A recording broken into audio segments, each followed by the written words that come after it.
you refuse my mother, you ungrateful woman?"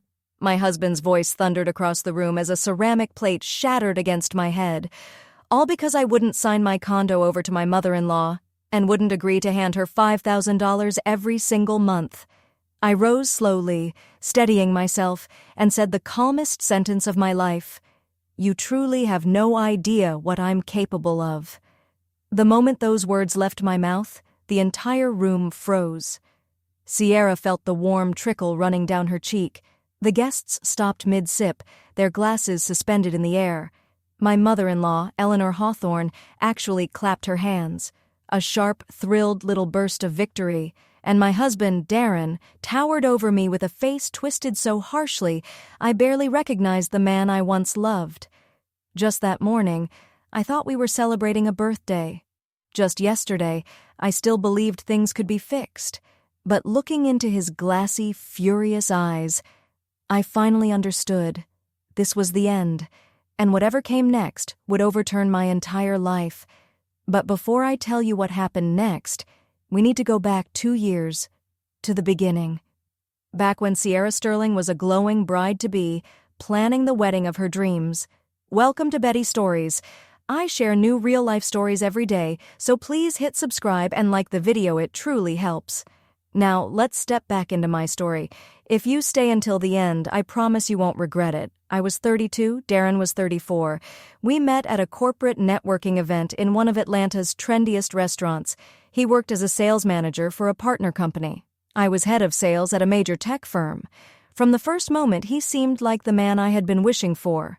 Steady, attentive, thoughtful. Not a movie star, but charming. Not wealthy, but driven. He courted me in all the classic ways. Fresh flowers, Friday dinners, remembering every little detail I ever mentioned. White roses instead of red, always opening doors. Never letting me walk home alone. I had just come out of a draining 5-year relationship where I felt more like a household appliance than a partner. My ex dismissed my career, treated my salary like a personal cash dispenser, and tried to push me into quitting my job to focus on family, even though he spent most evenings drinking in the garage with friends. When I finally left him, he barely reacted. "Go on then," he said. "Who'd want you at 30? That sentence stuck with me for months. I threw myself into work, went to therapy, and slowly remembered how to trust my own instincts again. Then Darren appeared. Kind words, warm smiles, a breath of fresh air after years in a windowless room. He admired me. He respected me. He called me his beautiful queen and bragged about me to his friends.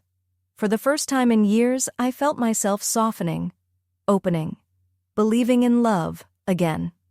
At 28, I had purchased my 2-bedroom condo in downtown Atlanta, fully through my own blood, sweat, and determination. I worked 60, 70-hour weeks, no vacations, no takeout, no taxis. Half my income went straight into savings. I paid off a 15-year mortgage in 7. The day I held the title with only my name on it, I cried happy tears. My home was my fortress, my independence, my greatest achievement. Darren, meanwhile, lived far outside the city in a small rented unit. His income was average, expenses high, but I never judged him for it. I'd climbed out of that same struggle myself. When he proposed 8 months later, I said yes immediately. We kept the wedding small. Parents, a few close friends, nothing extravagant. But 2 weeks before the ceremony, the first crack appeared. We were sitting in my kitchen, going over simple things, groceries, chores, budgets, when Darren casually asked, "Babe, have you thought about putting the condo in both our names? You know, so I feel like it's my home too." I laughed, thinking he was joking. "It's my premarital property, Darren." But he wasn't joking, and that moment, though I didn't know it yet, was the first domino that would lead to the night a plate broke against my head, and the moment I realized I was done being anyone's target. Legally, the condo would remain mine after the wedding, but he would be living there with me. It was our home, not just mine. Darren nodded and smiled, but I caught something flicker in his eyes, a small shadow of disappointment, or something darker. I told myself not to overthink it. People get tense before a wedding. Maybe he just wanted to feel like the man of the house, not a guest in a place he didn't contribute to. Still, a tiny knot formed in my chest, a warning I didn't yet understand. I brushed it aside and focused on the wedding. The day itself was warm, peaceful, and filled with the kind of joy you think will last forever. My parents flew in from Richmond, Virginia. My mother, Brenda, a former schoolteacher with a gentle smile and a firm backbone. My father, Colonel Robert Sterling, retired U.S. Army, tall, disciplined, with a presence that made everyone straighten their posture. He'd always taught me to stand my ground, to protect what was mine. Darren's mother, Eleanor Hawthorne, arrived with her friend Tanya. His father had passed away 5 years before, and Eleanor lived alone on a modest income, $1,000 from Social Security and another $800 from her cleaning job at a shopping center. She often described it as barely enough to survive. When I first met her, she seemed like any older woman who'd spent years alone, a little dramatic, a little clingy, but mostly harmless. At the wedding, she kept wringing her hands. "It's so hard being alone," she sighed. "But now my sweet Darren finally has a caring wife." She dabbed her eyes, though they weren't watery, and gave me a smile that felt calculating. I didn't understand what she meant by caring, but I smiled back anyway, promising myself I would be good to her, visit her, help her when she needed it. After all, she had no one but Darren. We had a small dinner afterward at a local cafe, then left for our honeymoon in Cabo. The trip was perfect. Warm sand, ocean waves, long nights in our hotel room. Darren was gentle, loving, and attentive. It felt like everything I ever dreamed of. A family, a partner, a new beginning. The first 3 months after we returned were genuinely sweet. Darren moved in right away with just 2 duffel bags, clothes, shoes, a laptop, a couple of books. He canceled his rental within the week. "Why should I waste money on rent when we have this beautiful condo?" he said, kissing my forehead. We settled into married life like any young couple, new bedding, framed photos, new curtains. He wanted to rearrange the furniture, and we spent an entire Saturday laughing as we moved the couch back and forth trying to decide where the lamp should go. Movie nights wrapped in blankets, Sunday walks to feed ducks in the park, coffee dates at little shops around the corner. Life felt solid, comfortable, safe. I worked long hours as a sales director, 8 a.m. to 7 or 9 p.m. some days. Darren's schedule was slightly more flexible. Sometimes he came home early with takeout, rotisserie chicken, salads, pizza. Other days I picked something up on the way. Neither of us had the energy to cook daily, and we both understood that. My salary was about twice Darren's, $10,000 net per month for me, around $5,000 for him. We split groceries and HOA fees evenly. That left him with around $2,000 for personal expenses, but he never complained. He often mentioned he was expecting a promotion soon. Then, 1 month after the wedding, Eleanor started visiting. At first, it was only on Saturdays. Darren welcomed her with hugs, sat her comfortably on the couch, made her tea. I tried to be a thoughtful hostess. Pastries, warm drinks, small talk. She stayed for hours, telling stories, complaining about her payments, criticizing her neighbors, listing her health problems in great detail. I thought it was normal, a mother missing her son. But then she began coming twice a week, then every other day, then almost every single day, always without warning. I'd walk into my own home after a 10-hour shift and find Eleanor sitting at my kitchen table.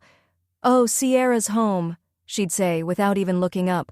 "I decided to make my poor Darren some real soup. You never cook him a proper meal?" I would force a smile, take a shower, and try to breathe through the irritation. But the comments kept coming. She opened my fridge, eyed the contents, judged every yogurt, every salad container. "My poor Darren, you're wasting away," she'd say dramatically, pulling out items that belonged to me. Then she'd turn to me. "Sierra, honey, do you ever cook at all? A man needs a strong meal. He works hard." So did I, sometimes more than him. But Eleanor acted like the way I handled my household was a personal failure. "In my day," she'd declare. Wives kept the home beautiful and made sure their husbands were well fed. But you're a career woman. She said career woman the same way someone would say broken dish. Darren stayed silent, picking at store-bought salad. I stayed silent too, hoping the storm would pass if I didn't engage. But Eleanor wasn't done. Soon the hints about money began. Soft at first. Oh dear, I ran out of my blood pressure medication, and my check doesn't arrive until next week. She'd pull empty packets from her purse like props. My sweet Darren, could you help me? I need about $300. Darren always reached for his wallet. 300, 500, 800. Every time she sighed with practiced gratitude. Every time I felt that knot of dread tighten. Because now it wasn't just uninvited visits anymore. It was the beginning of something much, much bigger. I didn't object at first. It was his mother. Of course, he had the right to support her. Eleanor truly lived on a small income, and at 60, her health wasn't perfect. Helping parents is normal, but the amounts kept rising. After 3 months, she wasn't hinting anymore. She was announcing, Darren, I need $2,000. My water heater broke. Then another $2,000 for a winter coat, then $1,000 for a new TV, then $500 for boots. And Darren kept paying, even when he didn't have it. His salary was $5,000 a month. Half of it went to our shared expenses. From his remaining $2,500, he still had to cover transportation, food at work, his phone, clothes, and somehow $2,000 or even $3,000 for Eleanor. He began borrowing from co-workers, then from short-term lenders. 4 months after the wedding, he approached me while I was finishing a quarterly report. Babe, can you lend me $2,000? I promised Mom I'd help with her medications. I'm short until payday. I looked up at him. Darren, I see you give her half your salary every month. Is this sustainable? She's my mother, he said quietly, eyes darting away. She's having a hard time. She has Social Security and a cleaning job you told me she manages. So what? You want me to leave her with nothing? She has nobody but me. I'm not saying leave her, I replied, but $2,000 every month is too much. You're going into debt. Are you going to help me or not? He snapped, jaw tightening. I didn't want to fight, so I gave him the $2,000, and then another $2,000 the next month, and $1,000 the month after that. I knew something was slipping, but I didn't know how to stop it. Darren grew tense, irritable. He slammed doors, made sharp comments. Our home started feeling unstable. Meanwhile, Eleanor visited more and more often. And each visit ended the same way, with money. Darren, I need repairs. Darren, my shoes fell apart. Darren, utilities went up.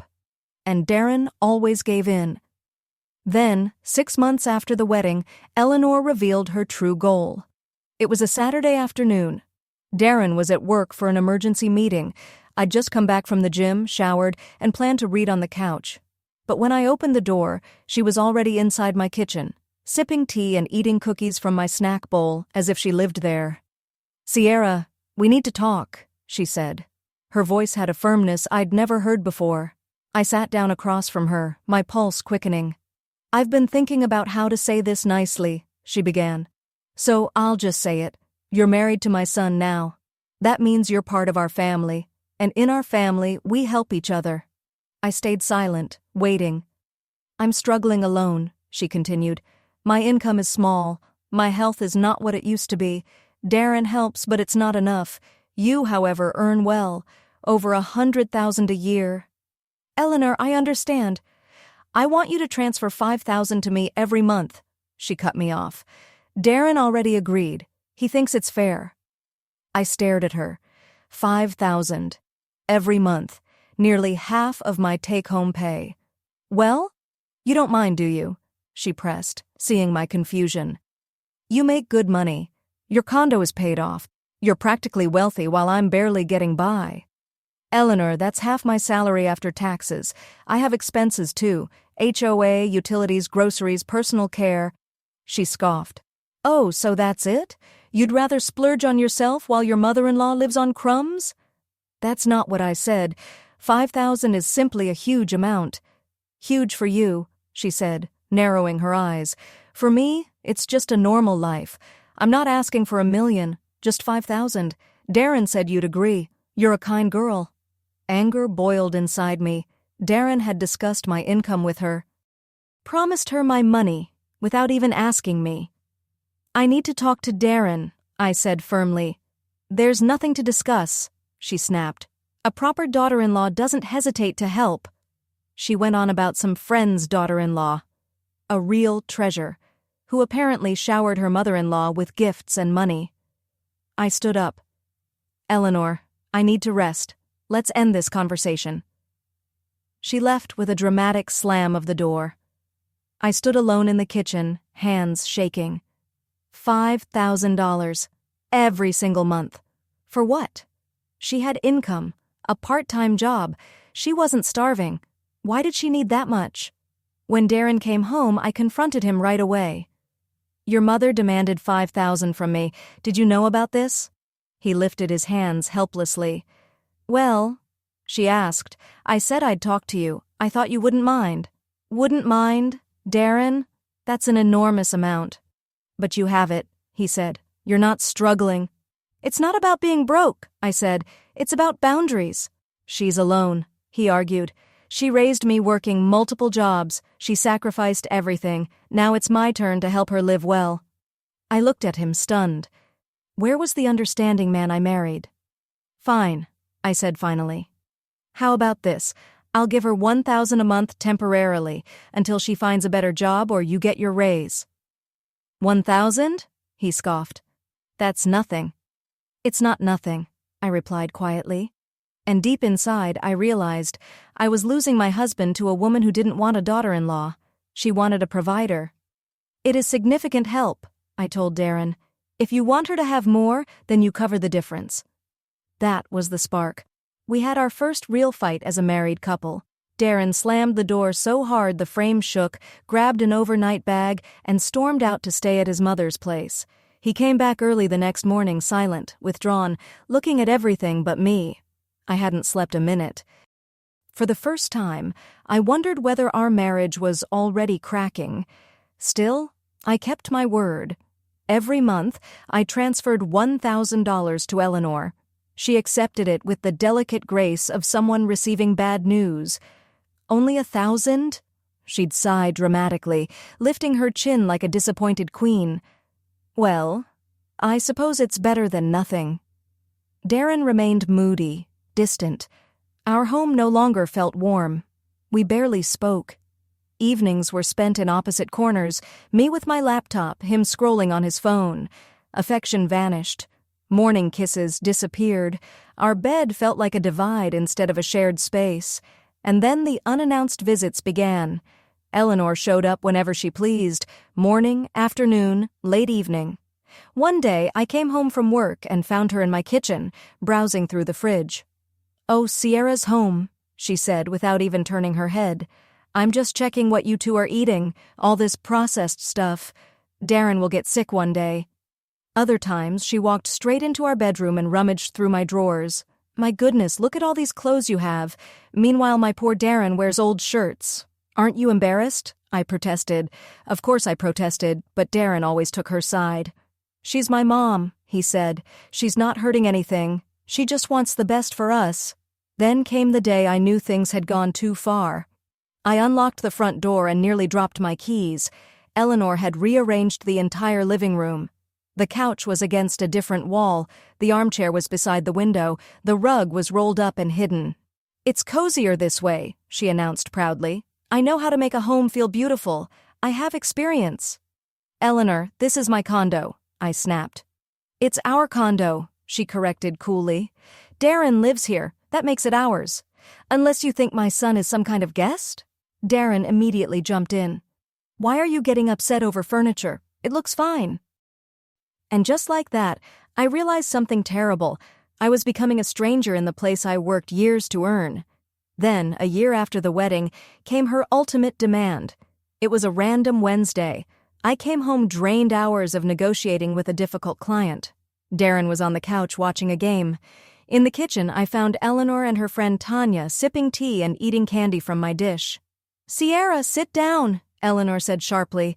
"We have something important to discuss." I sat. My stomach tightened. "I've stayed quiet long enough," she began with theatrical gravity. "You live in a luxury condo downtown, and I'm stuck in a tiny apartment in a run-down building. It's unfair." She leaned forward. "I want you to sign this condo over to me, or to Darren. It doesn't matter which. What matters is that it belongs to our family, not just you." A cold wave rushed through me. "Eleanor, have you completely lost it? This is my premarital property." "So what?" she snapped. "Darren is your husband. Everything the wife owns belongs to the husband. That's how it should be." Tanya nodded eagerly. "She's right. My daughter-in-law signed everything over immediately. A good daughter-in-law understands her role." I turned to Darren. "Are you hearing this? Say something." He turned around slowly, uncertainly. "Babe, Mom isn't asking for herself. It's for us, for our future." "What future?" "This condo is mine. I bought it before we even met." "But we're a family," Eleanor insisted. "Or do you not trust my son?" "It's not about trust. It's about the fact that this is my asset, and I'm not signing it over to anyone." "Uh-huh," Tanya said with a smug little smile. "So you don't trust him." "Take it?" I repeated. "Who would take it? This is ridiculous." Eleanor shot to her feet, her face turning crimson. "Ridiculous? You're selfish. My son lives with you, and you won't even give him a corner of his own home. He lives here for free. You pay for everything. If you love him, sign it over." I felt my rage ignite and freeze all at once. This woman would push and push until I broke or until she got what she wanted. "No," I said clearly. "I'm not signing the condo over to Darren or to you. This conversation is over." "Darren!" Eleanor shrieked. "Do you hear how she talks to your mother? Are you going to let that slide?" Darren stood up slowly and came to the doorway. "Babe, maybe you should think about it. Maybe just sign over half, not all of it. Half." "Absolutely not," I said. "This is my property, period." Eleanor and Tanya exchanged a look, a cold, calculating look that made my stomach twist. "Fine," Eleanor hissed. "We'll see about that." They left, slamming the door. Darren turned away from me without a word. I went to bed feeling sick. Something was coming. I could feel it. And I was right. The next day, I came home to find an envelope on the kitchen counter. Inside were legal documents, a power of attorney giving someone the right to take control of my condo. The signature on it was mine, but I had never signed it.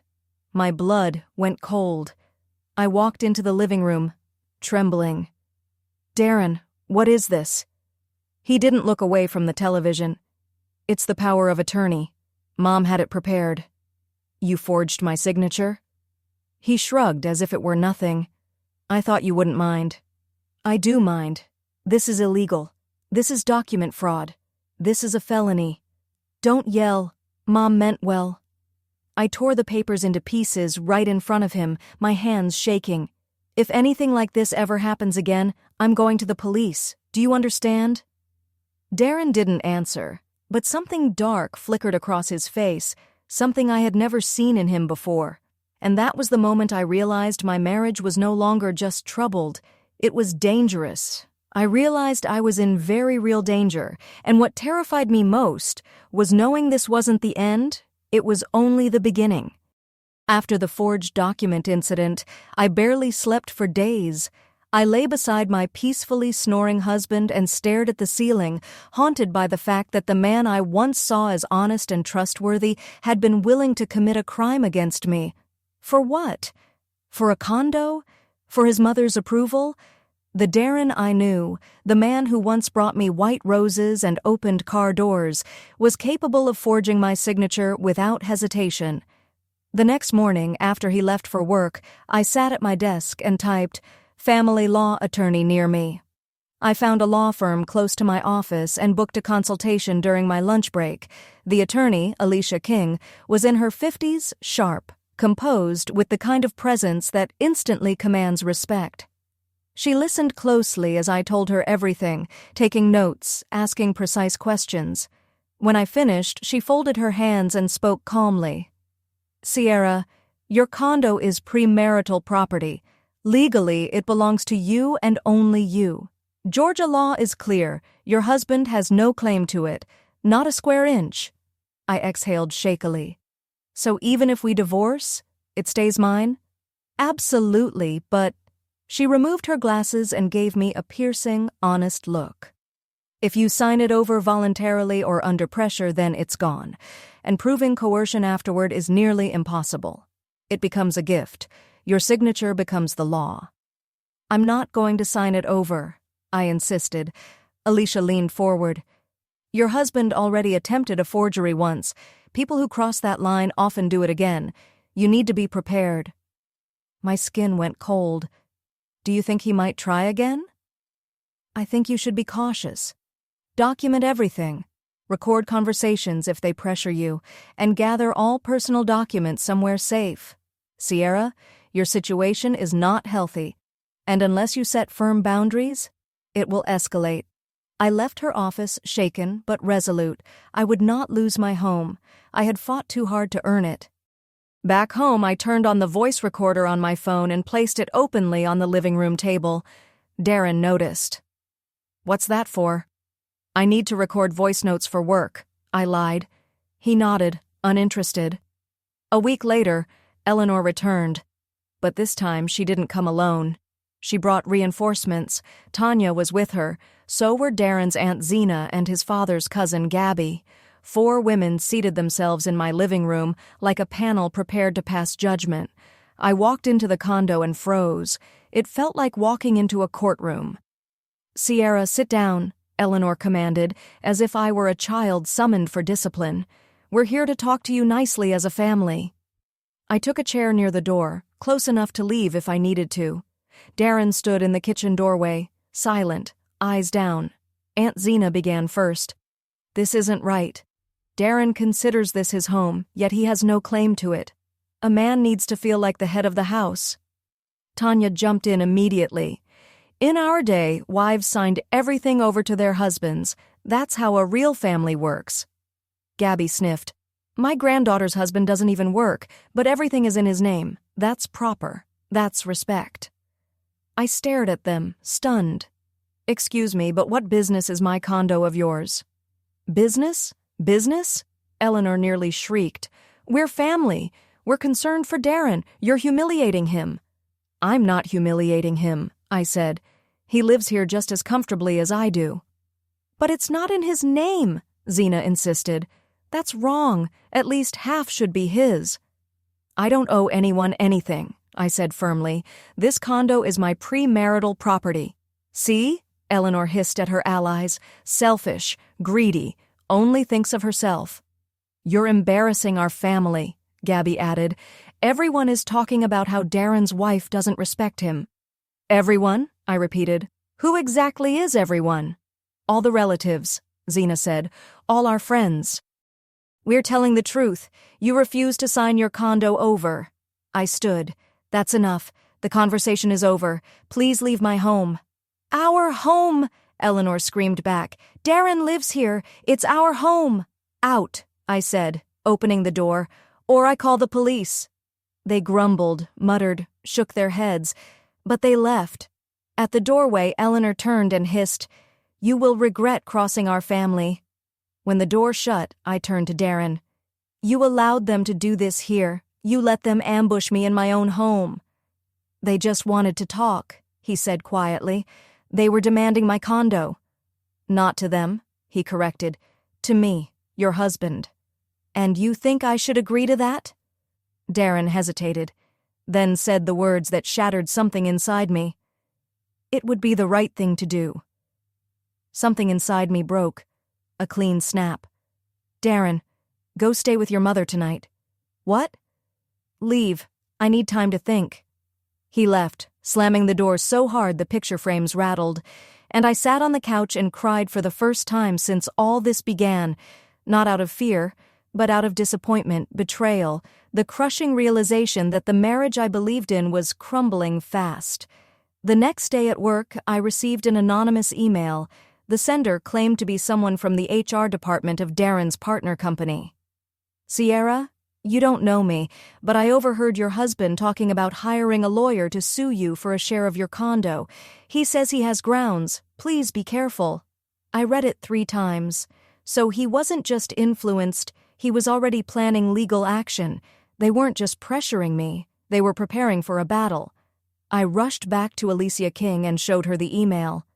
"Sierra," she said calmly, "if your husband tries to file for property division, he will lose. He has absolutely no legal claim. The condo is premarital. You didn't use joint funds for improvements. There were no renovations. He simply lived in it. That gives him no ownership rights." Alicia's words brought a wave of relief, but it lasted only a few seconds. She continued, "But he might try to invent something. He could claim he paid for renovations or furniture. Do you have proof he didn't?" "All the furniture is mine," I said, "bought before the marriage. There were no renovations at all." "Then you have nothing to fear," Alicia replied, "but collect everything. Receipts, bank statements, HOA records, anything that proves you paid for the property alone." I went home that night and began gathering every document I owned. Darren came back late. We didn't speak. We slept in separate rooms. I locked my bedroom door. He stayed on the couch, but Eleanor wasn't done. She launched a full-scale smear campaign. She called every relative Darren had, telling them lies about me, that I was greedy, cold, that I disrespected her, that I mistreated her son. A week later, I ran into Darren's cousin Oliver at the grocery store. He looked at me with open disdain and walked past without a word. "Oliver?" I called out. He stopped, turned, and said, "Why should I greet someone who mistreats an older woman?" "What are you talking about?" I asked. "Aunt Eleanor told us everything, how you threw her out of your home, how you refused to help, how you humiliate Darren. I don't want to talk to you." He walked away. I stood there in shock, groceries shaking in my hands. Eleanor had poisoned the entire family against me. At the next family gathering Darren insisted we attend. I felt the full impact of her campaign. Whispers followed me everywhere, cold glances, people turning their backs as I passed. "There she is," one aunt said loudly. "Won't give up the condo, no respect for her elders." "Women weren't like this in our day," another added. Darren stood nearby, silent, not defending me, not correcting them, just existing. In that moment, I understood. He agreed with them. I lasted barely an hour and then left. Darren didn't stop me. At home, I sat alone and seriously considered divorce. It had been 1 year and 2 months since the wedding. I worked, supported our life, maintained our home, and in return my husband had become a stranger who looked at me with quiet resentment. His mother had turned me into a villain in the eyes of the entire family. But divorce felt like failure, the end of a dream I had worked so hard to build. I hesitated. Maybe things would somehow improve. They didn't. 6 months later, 1 year and 8 months after the wedding, Eleanor arrived again. This time she brought a man in a suit. "Sierra, meet him," she announced with a triumphant smile. "This is Mr. Miller, a real estate appraiser. He's here to value your condo." "Why?" I asked, horrified. "Because Darren is filing for property division," she said. "We need an appraisal." I turned to my husband, who stood silently in the corner. "Is this true?" I asked. Darren nodded, eyes down. "Mom said it's the right thing, that I'm entitled to half." "You're entitled to nothing," I said. "This is my premarital property." "The court will decide," Eleanor snapped. "In the meantime, the appraiser will do his job." "No," I said. "No one is appraising anything. Both of you get out." I threw the door open. The appraiser didn't hesitate. He practically ran. Eleanor lingered in the doorway and hissed, "You'll regret crossing our family. Darren will get what belongs to him." "Nothing belongs to him," I replied. She smirked. "We'll see." I went straight back to Alicia. She listened and shook her head. Let them file. They'll lose. But the process will be exhausting: courts, paperwork, stress. Are you ready for that? Do I have a choice? I asked. As a woman, she said softly, get a divorce before it destroys you. This marriage is toxic. It's draining the life out of you. I still love him, I whispered. But as the words left my mouth, I recognized the truth. I didn't love the man Darren had become. I loved the man he used to be, the version that existed only in the beginning. Love isn't a reason to tolerate manipulation, Alicia said. Think about that. At home, I sat in the kitchen for hours. Darren was at his mother's as usual lately. He spent more time there than with me. We didn't talk, didn't eat together, didn't laugh, didn't touch. We were strangers living under one roof. Why keep dragging it out? Still, a tiny part of me clung to hope. Then February came. Darren was turning 35. Eleanor insisted on a big celebration, a huge table, relatives, friends. I don't want to host this party, I told Darren. Your family and I are not on good terms. Why pretend? It's my birthday, he said quietly.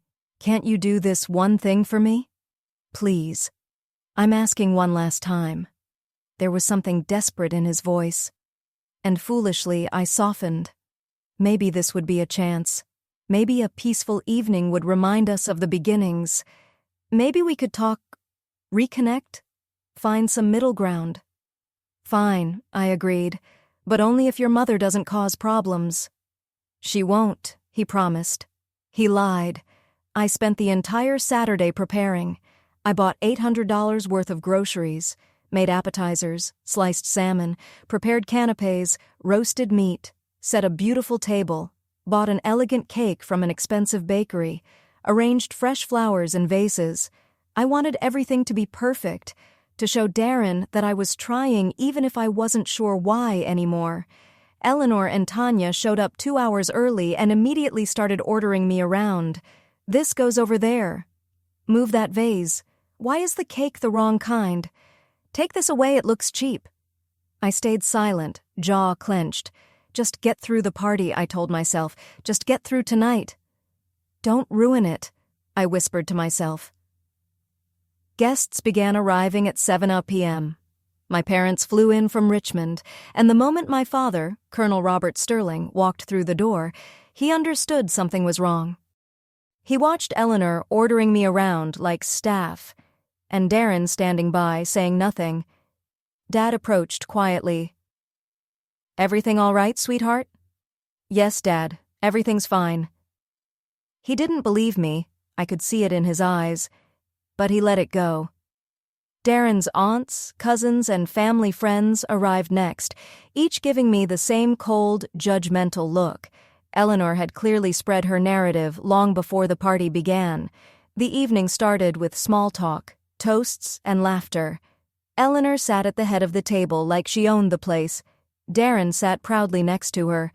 I sat at the far end beside my parents, feeling like a stranger inside my own home, hosting a party I didn't even want. Then the subtle jabs began. At least some daughters-in-law are generous, Tanya said loudly. They sign things over, help the elders, show proper respect. That's true, Zena chimed in. In our day, older family members came first, not last. Eleanor gave me a pointed look. Yes, some daughters-in-law understand their role. Some don't. I clenched my fists under the table. Mom placed a gentle hand on my shoulder. Dad sat up straighter, watching everything with sharp military focus. The tension built like a storm. Then Eleanor rose with her glass. I want to make a toast, she announced. The room fell silent. To my son, Darren, I devoted my entire life to you. Everything I had, I gave. I hope you will now take care of me and your wife the way I once took care of you. Applause, nods, more pointed looks in my direction. I didn't clap. When she sat down, she leaned toward me and spoke just loud enough for everyone nearby to hear. Sierra, we're adults. Let's resolve the condo issue right now. Will you agree to sign it over to Darren or to me. It doesn't matter which. Tomorrow we go to the notary and make it official. Everyone will be happy." I looked into her eyes. There was nothing warm there, only cold calculation. "No?" "What?" She blinked. "No," I repeated calmly. "I will not sign anything. Not to Darren, not to you. It's my premarital property, and it stays mine, and starting today the monthly payments stop too. I'm done." Eleanor's face flushed crimson. She grabbed her glass and emptied it in one swallow, then stood so abruptly her chair crashed to the floor. "Darren!" she shrieked. "Do you hear that? Your wife refuses to support your own mother in front of everyone on your birthday." The room froze. Even the music seemed to disappear. Darren stood slowly, his face dark red. He walked toward me with a rigid, terrifying expression. For the first time, I felt real fear. Deep, instinctive, primal. My father rose to his full, imposing height, but Darren didn't even notice. "Sierra," Darren said through clenched teeth, "I'm asking one last time. Will you sign over the condo?" "No." "And you won't contribute the monthly amount?" "No, not another cent. This has gone too far. I'm exhausted, Darren. This is manipulation." Silence. Everyone watched. My father moved again, but my mother grabbed his arm, whispering, "Wait!" Darren leaned closer. "You selfish woman," he hissed. "My mother gave up everything for me, and you can't even help her. You begrudge her a comfortable life." "Helping is one thing," I said. "Being financially drained is another. She is not starving. She has income. I'm not required to sacrifice half my salary." Eleanor screamed, "Darren! Show her who leads this household. She's disrespecting you and your mother publicly." Something inside Darren cracked. He grabbed the heavy ceramic serving plate from the table, still full of leftover salad. It happened so fast that I didn't even realize what he intended until it was too late. A sudden, brutal motion, a loud impact, a spray of broken ceramic. Pain exploded across my head as I collapsed from the chair to the floor. My vision blurred, warm blood streamed down my face, a sharp ringing filled my ears. "How dare you refuse my mother?" Darren roared above me. "How dare you?" A woman screamed. Someone gasped, but no one moved to stop him, no one defended me. Eleanor clapped her hands with sickening delight. "That's right, Darren. That's how you handle a disobedient wife." Tanya nodded approvingly. "In our day, husbands kept order." "Yes," Zena agreed. "Sometimes firm action is the only way a woman learns." I lay on the floor, blood dripping, the room spinning. But inside, something unexpected happened. I felt no panic, no fear, only an icy, crystalline calm. I lifted my head slowly and looked around the room. My husband, standing over me, face twisted with rage. His mother applauding, guests pretending nothing was happening, eating silently, people avoiding my eyes, people who thought hurting me was normal, acceptable, deserved. And then I saw my father. Colonel Sterling stood there with his fists clenched, his jaw tight, his face pale with controlled fury. His eyes were sharp and icy, the eyes of a man who had lived through conflict and recognized true danger when he saw it. He took one step forward, but I raised my hand. Not now. This part was mine. Slowly, deliberately, I pushed myself to my feet. Blood dripped down my face, splashing onto the floor, my dress, the tablecloth. I wiped my cheek with the back of my hand and looked at my palm, red, smeared. My eyebrow was split, maybe my temple too. It didn't matter. I locked eyes with Darren and said in a calm, steady voice everyone could hear, "You have no idea what I'm capable of." There was no screaming, no trembling, just an icy stillness, and somehow that quiet composure was more terrifying than any outburst. Darren blanched. He took a step back, genuinely frightened by something he saw in my expression. Eleanor stopped clapping mid-motion. Her smile vanished. The guests froze. Even Tanya, who'd just encouraged the attack, shrank back nervously. Everyone understood in that moment. Sierra wasn't breaking. Sierra wasn't retreating. And Sierra definitely wasn't going to tolerate this anymore. Something shifted. A line had been crossed, and now the game had changed completely. I turned and walked to the bedroom. Behind me I heard mocking voices. Well, she's offended. How sensitive. Darren did the right thing. She'll cry and come back. They always do. I locked the bedroom door. My hands weren't shaking. My thoughts were crystal clear. In the bathroom mirror, my face stared back at me. Bleeding eyebrow, swelling cheekbone. Perfect. It was visible. Documentable. I took photos from every angle. The wound, the blood, the bruising. Then, through the crack in the door, I snapped a picture of the shattered plate. Evidence. All of it. Next, I opened the closet, pulled out a duffel bag, and packed with flawless focus. Passport, marriage certificate, condo title, all property documents, bank cards, my laptop and chargers, a change of clothes, essential cosmetics, my emergency savings, $3,000 cash, a flash drive with important files. Then I sat on the bed, picked up my phone, and called 911. When the dispatcher answered, my voice was steady. My husband assaulted me. I need an officer dispatched. I gave the address, then called the non-emergency medical line. I need medical assistance for physical injuries. Another calm tone. Another address given. Then I called Alicia King. She answered, even though it was a late Saturday evening. Hello, Alicia. It's Sierra Sterling. I came to see you about the condo. Yes, Sierra, I remember. Is everything all right? No, there was an incident today. My husband struck me in front of witnesses. I've called the police and EMS. I need an urgent consultation tomorrow morning. Her voice shifted instantly, becoming firm, precise. Sierra, I'll meet you at 9 a.m. For now, document everything. The police report, the medical report, photos. Do not accept any apology or reconciliation. This is a crime. Thank you, I whispered.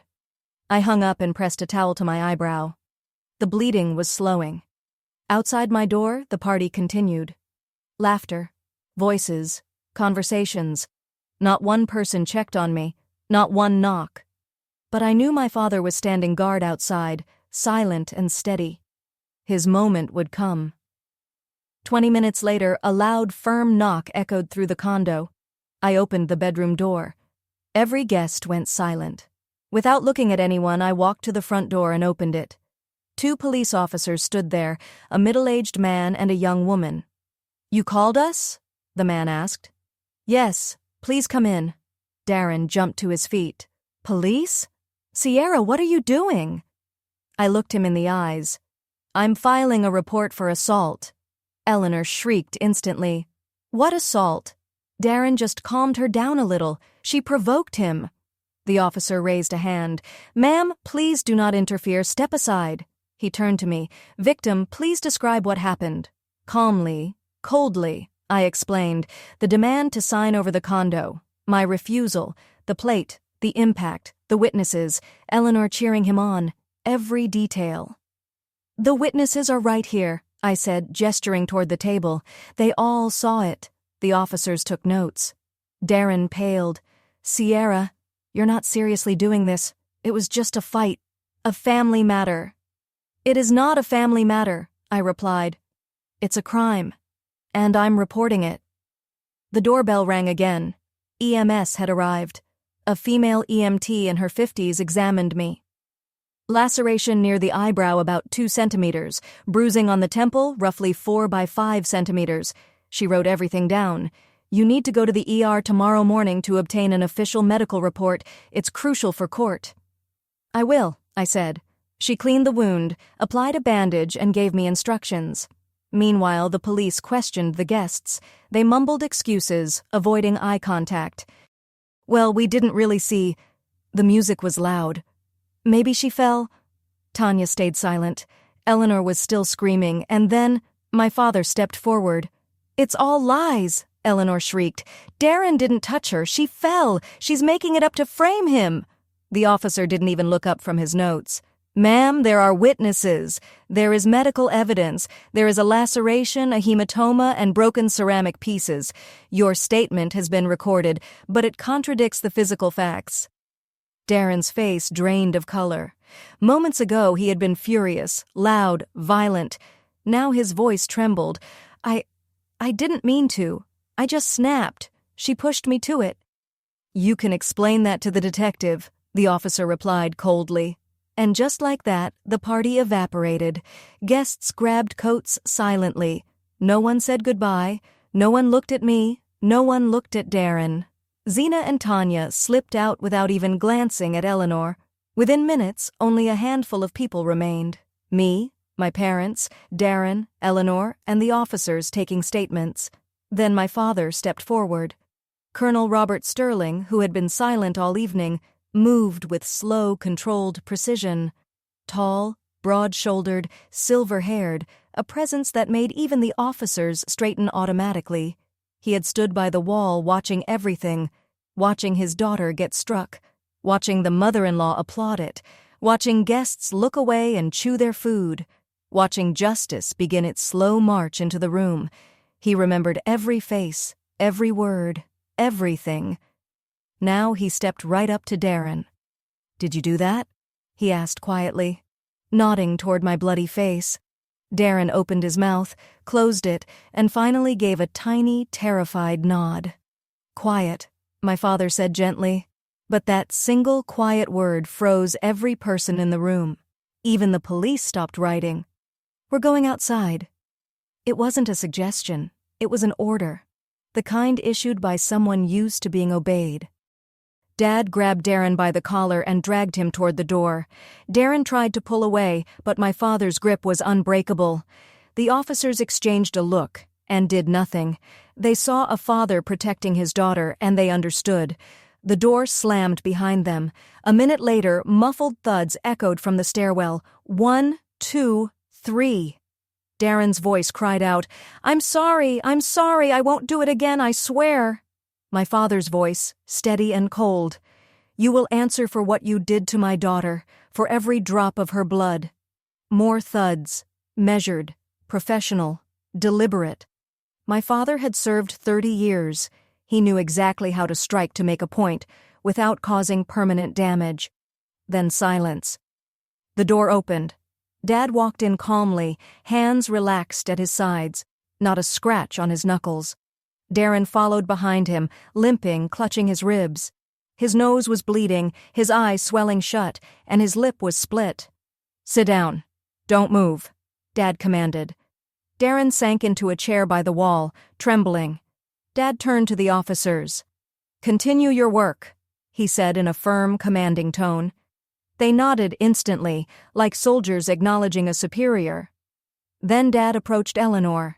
She sat on the couch, suddenly small, deflated, silent. For the first time that evening, fear flickered across her face. Dad stood over her. "You approved of what was done to my daughter," he said, voice low. Eleanor opened her mouth, but he cut her off. "Quiet, I'm not finished." She fell silent like a reprimanded child. "If you ever approach my daughter again, if you call her, text her, show up at her workplace or her home, you will regret it." He paused, letting the words sink in. "I served for 30 years. I have connections, and I know exactly which completely legal channels can make your life difficult." Eleanor nodded rapidly, lips trembling. "Now leave my daughter's home," Dad said, "and take your son with you." Eleanor leapt to her feet, grabbed her purse, and hurried to Darren. "Come on, son, let's go. Don't let them humiliate you. You're staying with me." Darren stood up slowly, holding his ribs, wobbling slightly. Dad turned to me. "My daughter. His belongings." I went to the bedroom, took out the boxes I had already prepared, his clothes, shoes, documents, chargers, razor, everything, and carried them to the hallway. "Take them," I told Darren, "and leave." "Sierra," he whispered. "Go," I said firmly. "This is my condo, not yours. You have no rights to it. I consulted a lawyer." I pointed at the officers. "Leave before I call them again." Darren looked at the police and saw that I wasn't bluffing. He grabbed the boxes. Eleanor tugged him toward the door, muttering, "Come on, son. There's nothing for you here. She's not worthy of us." The door closed behind them. Silence filled the condo. A silence that felt like the end of one life and the beginning of another.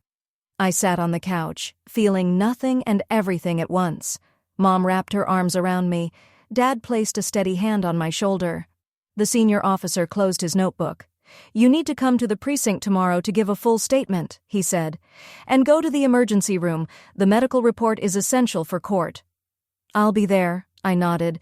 When the officers finally left, it was just the three of us, my parents and me, in the silent, wrecked aftermath of the birthday party.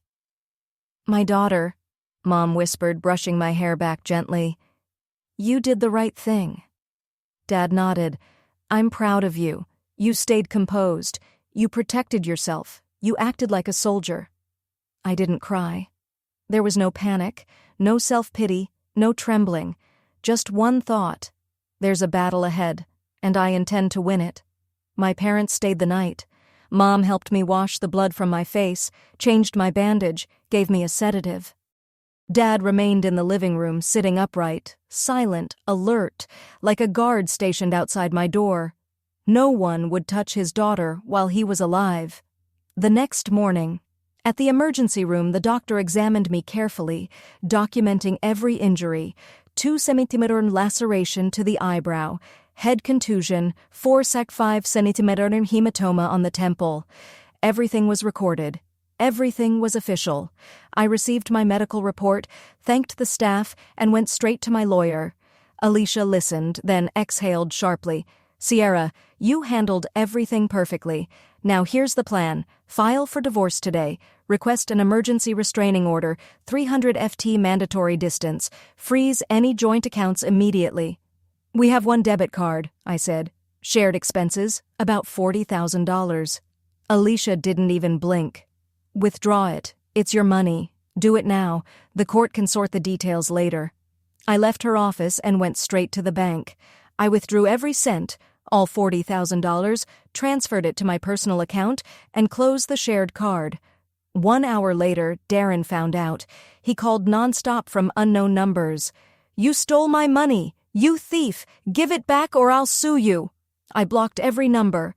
That evening, Eleanor came pounding on my door, screaming, "Thief! Give my son his money back! Open up! I know you're in there!" I called the police. A patrol car arrived, and the officer wrote her a warning. "Ma'am, if you return here or harass this woman again, charges will be filed. Leave." Eleanor left, cursing the entire way down the hall. Monday, the divorce. I filed for divorce. Reason: domestic violence. I attached the police reports, medical certificate, photos of the injuries, written statements. A judge scheduled a hearing for 1 month later. I also applied for an emergency restraining order. Within hours, it was granted.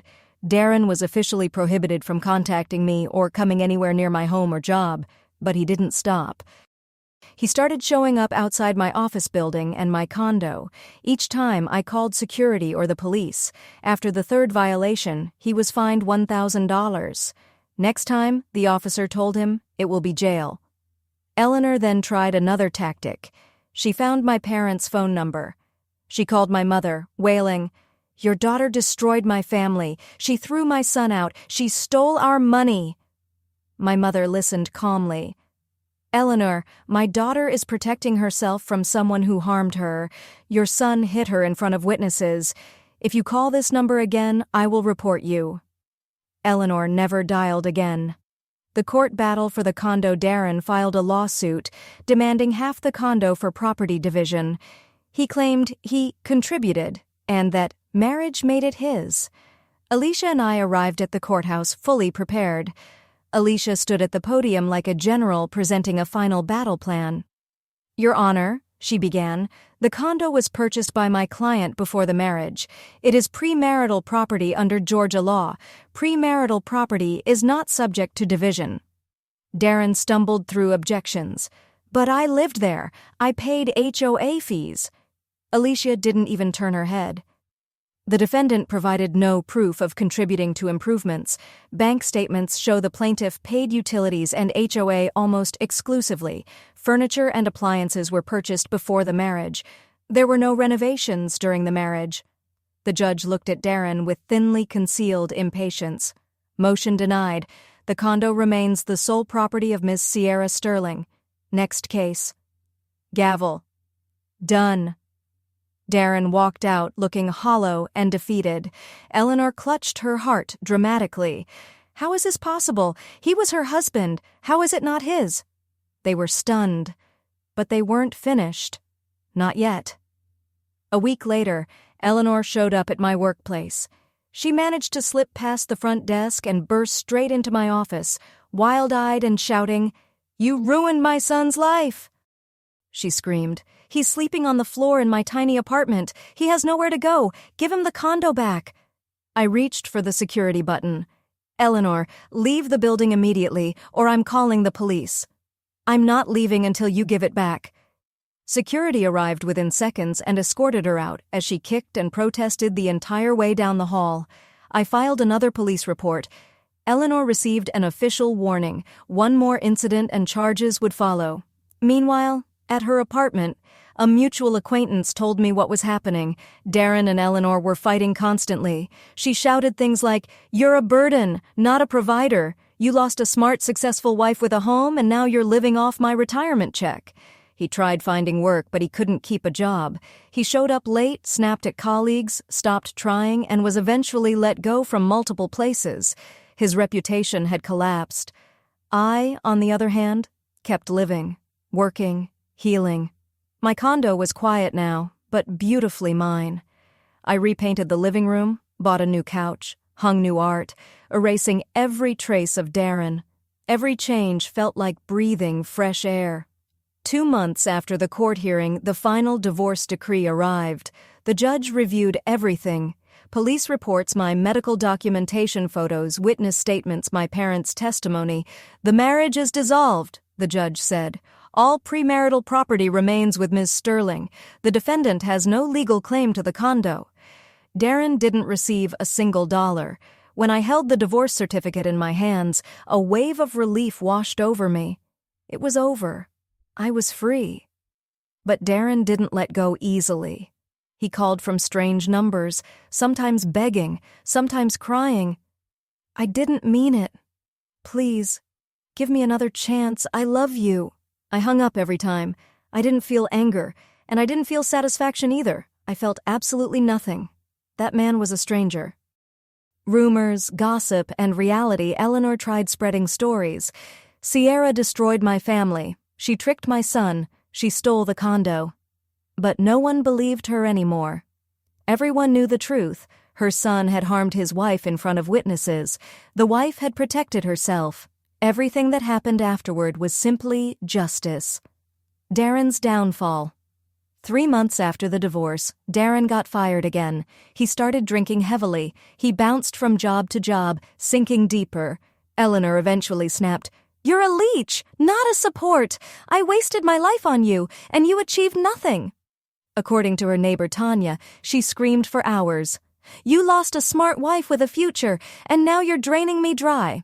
Eventually, Darren left her apartment, renting a small room in a boarding house for $600 a month, barely scraping by. His life kept shrinking, and mine kept expanding. My new chapter, I received a promotion, vice president of sales. My income rose to $15,000 a month. I began saving more, planning long-term, maybe buying a second condo, maybe opening a small business. My parents were proud. "Daughter," my father said with quiet pride, "you are a fighter. You stood your ground. You won." And I did. I won my freedom, my independence, my right to live on my own terms, not on someone else's demands. I never again allowed manipulation, never again allowed anyone to step over my boundaries. I learned the lesson: never tolerate mistreatment, never agree to pressure, never betray yourself for someone who doesn't value you. My condo remained mine. My life remained mine. My future remained mine. And Darren and Eleanor ended up with exactly what their choices earned: loneliness, financial struggle, and the realization of what they had destroyed with their own greed. And finally, peace.